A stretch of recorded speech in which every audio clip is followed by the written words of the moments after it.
कथं वाचालोऽपि प्रकटमणिमञ्जीरनिनदैः सदैवानन्दार्द्रान् विरचयति वाचं यमजनान्। प्रकृत्या ते शोणच्छविरपि च कामाक्षि चरणः मनीषा नैर्मल्यं कथमिव नृणां मांसलयते। चलतृष्णा वीची परिचलनपर्याकुलतया मुहुर्भ्रान्तस्तान्तः परमशिव वामाक्षि परवान्। तितीर्षुः कामाक्षि प्रचुरतरकर्मां बुधिममुं कदाहं लप्स्ये ते चरणमणिसेतुं गिरिसुते।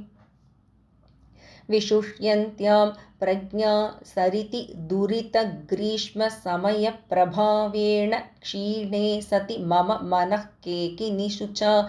त्वदीयः कामाक्षि स्फुरितचरणाम्भोदमहिमा नभोमासाटोपं नगपतिसुते किन्न कुरुते। विनम्राणां चेतोभवनवल्लभीसीम्नि चरणप्रदीपे प्राकाश्यं दधति तव निर्धूततमसि। असीमा कामाक्षि स्वयम् अलघु दुष्कर्मलहरी विघूर्णन्ती शान्तिं शलभपरिपाटीव भजते। विराजन्ती शुक्तिः नखकिरणमुक्तामणिततेः विपत्पाथोराशौ तरिरपि नराणां प्रणमतां। त्वदीयः कामाक्षि ध्रुवम् अलघुवह्निर्भववने मुनीनां ज्ञानाग्नेः अरणिः अयम् अङ्घ्रिर्विजयते। समस्तैः संसेव्यः सततमपि कामाक्षि विबुधैस्तुतः गन्धर्वस्त्रीसुललितविपञ्ची कलरवैः। भवत्याभिन्दानः भवगिरिकुलं जृम्भिततमोवलद्रोही मातः चरणपुरुहूतो विजयते। वसन्तं भक्तानाम् अपि मनसि नित्यं परिलसद्घनच्छायापूर्णं शुचिमपि नृणां तापशमनं। नखेन्दुज्योत्स्नाभिः शिशिरमपि पद्मोदयकरं नमामः कामाक्ष्याः चरणम् अधिकाश्चर्यकरणम्। कवीन्द्राणां नानाभणितिगुणचित्रीकृतवचः प्रपञ्चव्यापारप्रकटनकलाकौशलनिधिः अधः कुर्वन्नब्जं सनकभृगुमुख्यैर्मुनिजनैः नमस्यः कामाक्ष्याः चरणपरमेष्ठी विजयते। भवत्याः कामाक्षि स्फुरितपदपङ्केरुहभुवां परागाणां पूरैः परिहृतकळङ्कव्यतिकरैः नतानाम् आमृष्टे हृदयमुकुरे निर्मलरुचिप्रसन्ने निःशेषं प्रतिफलति विश्वं गिरिसुते। तव त्रस्तं पादात् किसलयमरण्यान्तरमगात् परं रेखारूपं कमलममुमेवाश्रितमभूत्। जितानां कामाक्षि द्वितयमपि युक्तं परिभवे विदेशे वासो वा चरणगमनं वा निजरिपोः। गृहीत्वा याथार्थ्यं निगमवचसां देशिककृपाकटाक्षार्कज्योतिश्शमितममता बन्धतमसः यतन्ते कामाक्षि प्रतिदिवसम् अन्तर्द्रढयितुं त्वदीयं पादाब्जं सुकृतपरिपाकेन सुजनाः। जडानाम् अप्यम्ब स्मरणसमये त्वच्चरणयोः भ्रमन् मन्थक्ष्माभृद्घुमघुमितसिन्धुप्रतिभटाः प्रसन्नाः कामाक्षि प्रसभम् अधरस्पन्दनकराः भवन्ति स्वच्छन्दं प्रकृतिपरिपक्वा भणितयः। वहन्नप्यश्रान्तं मधुरनिनदं हंसकमसौ तमेवाधः कर्तुं किमिव यतते केळिगमने। भवस्यैवानन्दं विदधदपि कामाक्षि चरणः भवत्यास्तद्रोहं भगवति किमेवं वितनुते। यदत्यन्तं ताम्यति अलसगतिवार्ता स्वपि शिवे तदेतत्कामाक्षि प्रकृतिमृदुलं ते पदयुगं किरीटैः सङ्घट्टं कथमिव सुरौघस्य सहते मुनीन्द्राणाम् आस्ते मनसि च कथं सूचिनिशिते।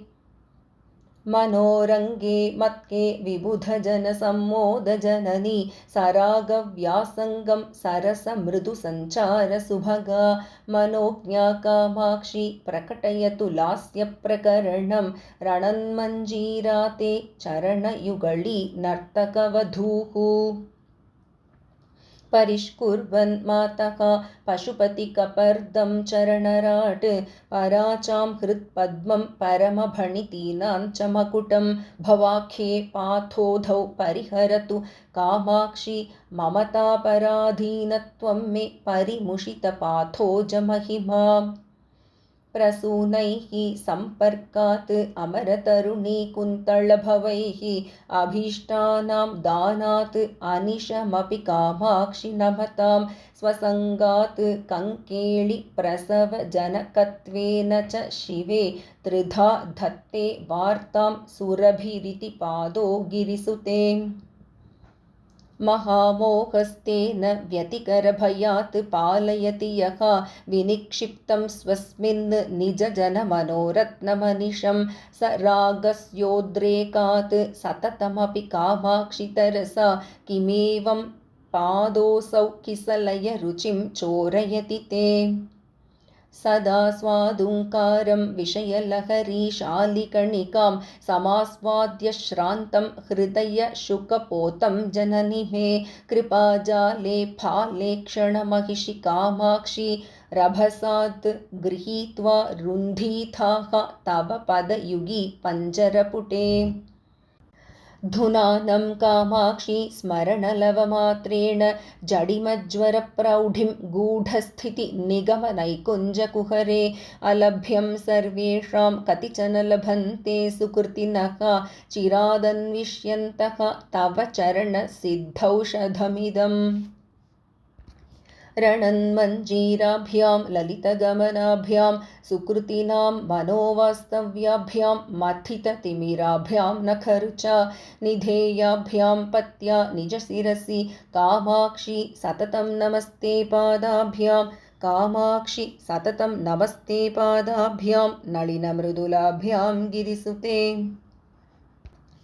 सुरागे राकेन्दुप्रतिनिधिमुखे पर्वतसुते चिराल्लभ्ये भक्त्या शमधनजनानां परिषदा मनोभृङ्गो मत्कः पदकमलयुग्मे जननि ते प्रकामं कामाक्षि त्रिपुरहर वामाक्षि रमताम् शिवे संविद्रूपे शशिशकलचूडप्रियतमे शनैर्गत्या गत्या जितसुरवरेभे गिरिसुते यतन्ते सन्तः ते चरणनळिनालार्णयुगळे सदा बद्धुं चित्तप्रमदकरियूथं दृढतरम् यशस्सु ते मातः मधुरकवितां पक्ष्मलयते श्रियं धत्ते चित्ते कमपि परिपाकं प्रथयते सतां पाशग्रन्थिं शिथिलयति किं किन्न कुरुते प्रपन्ने कामाक्ष्याः प्रणतिपरिपाटी चरणयोः मनीषां माहेन्द्रीं ककुभमिव ते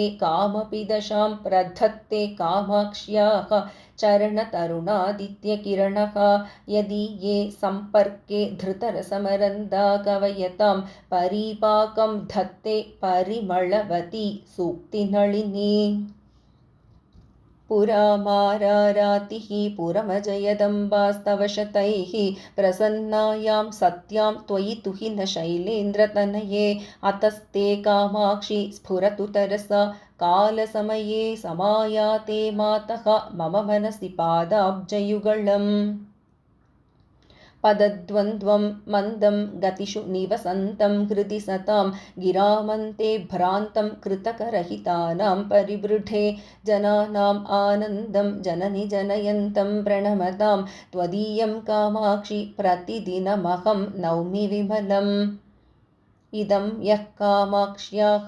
चरणनळिनस्तोत्रशतकं जपेन्नित्यं भक्त्या निखिलजगदाह्लादजनकं स विश्वेषां वन्द्यः सकलकविलोकैकतिलकः चिरं भुक्त्वा भोगान् परिणमति चिद्रूपकलया। पाण्डित्यं परमेश्वरी।